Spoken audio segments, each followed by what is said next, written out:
मैं आपको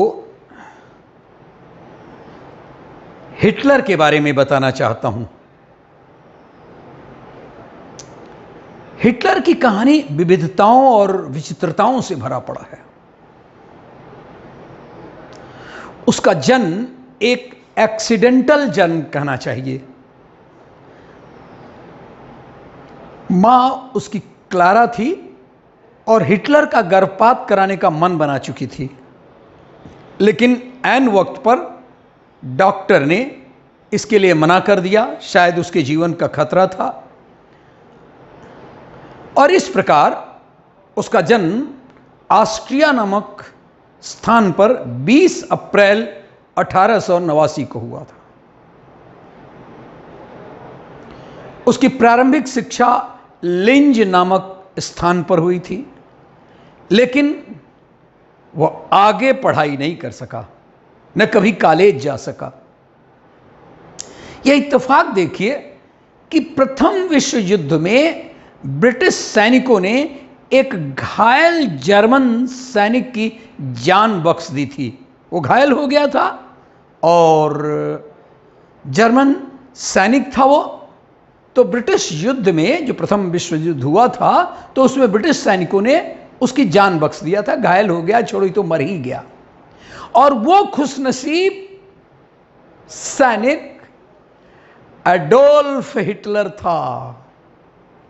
लेकिन बाद में इसने ही चुन चुन के यहूदियों का कत्लेआम किया। हिटलर ने यहूदियों पर ऐसे ढाया जुल्म कि 6 साल में बिछ गई थी 60 लाख यहूदियों की लाशें। कितना क्रूर था वो। 1933 में जर्मनी की सत्ता पर काबिज हुए एडोल्फ हिटलर ने वहां एक नस्लवादी साम्राज्य बनाया।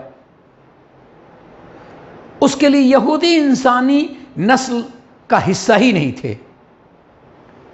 एडोल्फ हिटलर एक ऐसा नाम जिसके नाम से सिर्फ जर्मनी ही नहीं बल्कि सारा विश्व कांपता था। यहूदियों पर इसके द्वारा किए गए अत्याचार से एक बार ऐसे लगा जैसे इस दुनिया से मानवता ही खत्म हो गई हो। हिटलर की जाति नीति के कारण लगभग 1 करोड़ 10 लाख लोगों की मौत हुई थी।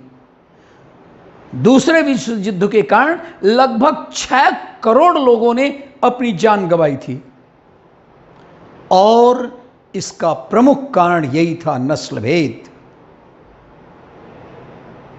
बावजूद इसके द्वारा यहूदियों पर इतना अत्याचार करने के बावजूद भी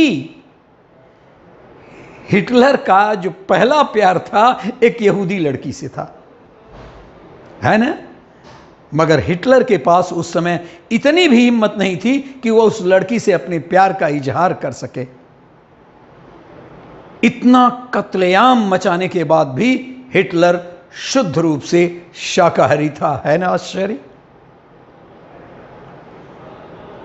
क्रूर और इतना कत्लेआम करने के बावजूद भी हिटलर शुद्ध रूप से शाकाहारी था। इतना ही नहीं, उसने पशु क्रूरता के खिलाफ एक कानून भी बना दिया था।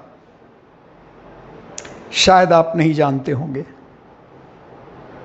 कि हिटलर के पास सिर्फ एक ही अंडकोश था, इसलिए वह कभी पिता नहीं बन सकता था। वो कभी बन ही नहीं सका। 1936 में जब जर्मनी में ओलंपिक हुए थे, तब भारत का मुकाबला जर्मनी से हुआ था,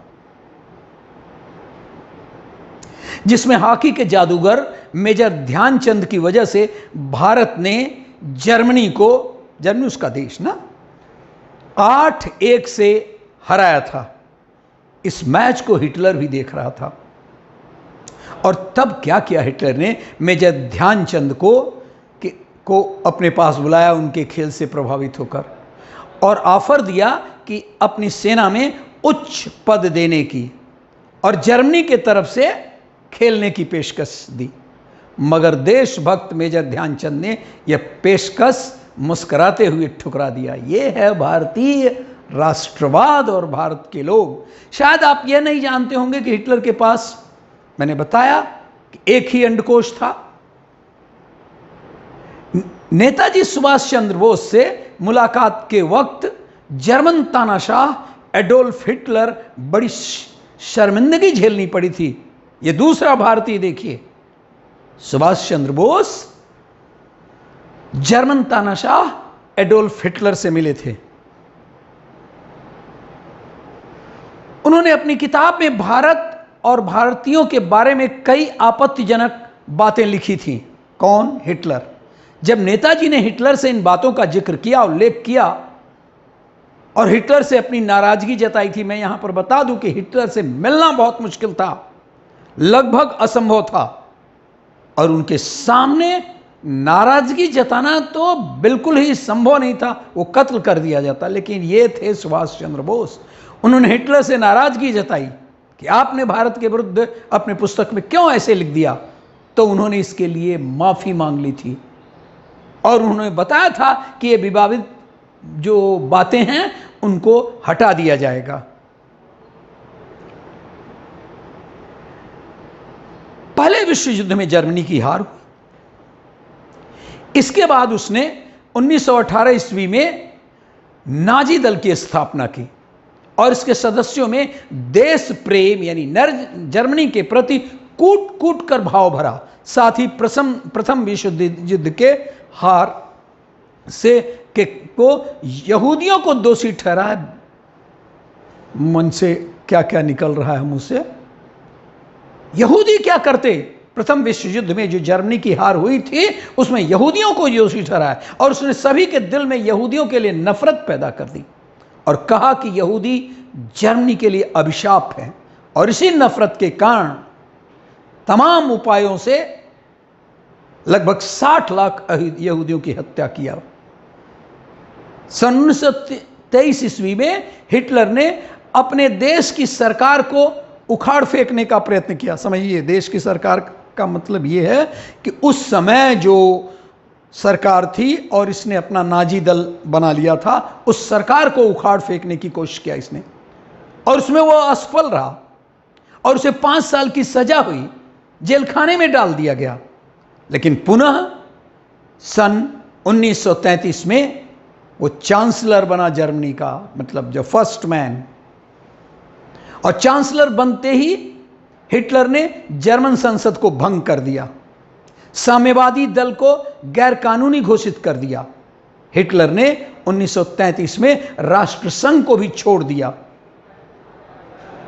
और भावी युद्ध को ध्यान में रखकर जर्मनी की सैन्य शक्ति बढ़ाना शुरू कर दिया।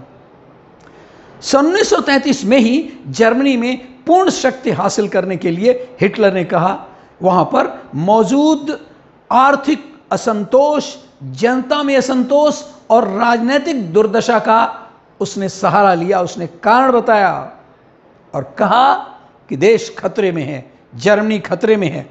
और 1937 में जर्मनी ने इटली से संधि की और उसी वर्ष ऑस्ट्रिया पर अधिकार कर लिया आक्रमण करके, और इसी विस्तारवाद में हिटलर की सेनाओं ने पोलैंड के पश्चिमी भाग पर अधिकार कर लिया और ब्रिटेन ने पोलैंड की रक्षा के लिए अपनी सेनाएं भेजी। पोलैंड से ब्रिटेन की मित्रता की थे,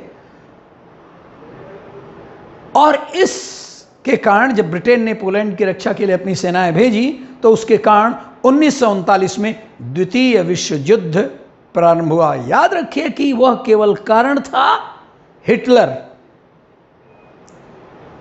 न तो इटली पर आक्रमण करता, न पोलैंड को कब्जा करता, न ब्रिटेन उसके ऊपर आक्रमण करता, न विश्व युद्ध की बात होती।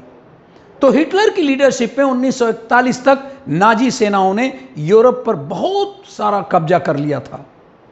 चूंकि हिटलर सभी पड़ोसी देशों से दुश्मनी ले रहा था, इसलिए मित्र राष्ट्रों की सेनाओं ने उसकी सेना को हरा दिया। हिटलर ने तब 1945 को सोवियत सेनाओं से घिरने के बाद बर्लिन में जर्मनी से 50 फुट नीचे एक बंकर में खुद को गोली मारकर अपनी पत्नी इवा ब्राउन के साथ आत्महत्या कर ली थी। प्रश्न उठता है कि नाजियों ने यहूदियों की हत्या क्यों की? मैं थोड़ा तो बता चुका हूं। 1930 के दशक में जर्मन जनसंख्या के एक बड़े हिस्से ने एक ऐसे समाज में रहने की रजामंदी बताई जो नफरत, जातीय श्रेष्ठता की अवधारणा और हिंसा पर आधारित थी। उसकी केंद्रीय धारणा यह थी कि यहूदी लोग हर उस चीज की नुमाइंदगी करते। यहूदी बड़े इंटेलिजेंट, बड़े मेहनती। तो जर्मन्स को हुआ कि हर उस चीज की नुमाइंदगी करते हैं जो जर्मनों के खिलाफ है, और इसलिए यहूदियों को खत्म कर दिया जाए, खत्म कर देना चाहिए। और उन्होंने सबसे कट्टर रास्ता अख्तियार किया, जो था मासूम यहूदियों का बर्बर कत्लेआम। पोलैंड में एक कैंप बनाया। उस कैंप में धर्म, नस्ल, विचारधारा या शारीरिक कमजोरी के नाम पर लाखों लोगों को उस गैस चैम्बर में भेज दिया जाता था। वो कहता था कि ये लोग तो बेकार हैं, ये बच्चे हैं, ये इनका कोई काम नहीं है, ये बूढ़े हैं, इनसे जहां घुट घुट करके लोग मर जाते थे। यहूदियों, राजनीतिक विरोधियों, बीमारों और समलैंगिकों से जबरन काम लिया जाता था उसके द्वारा।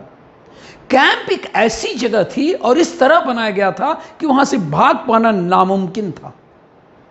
बूढ़े और बीमारों को गैस चैम्बर में मौत दी जाती थी। उस कैंप में 4 ऐसे सेक्शंस थे, 4 क्रेमेटोरियम थे जो हर दिन 4700 लाशों को जला सकते थे, और जो गैस चैम्बर से बच जाते थे उन्हें काम करना पड़ता था। ऑश्विच कैंप के पास इंडस्ट्रियल एरिया था।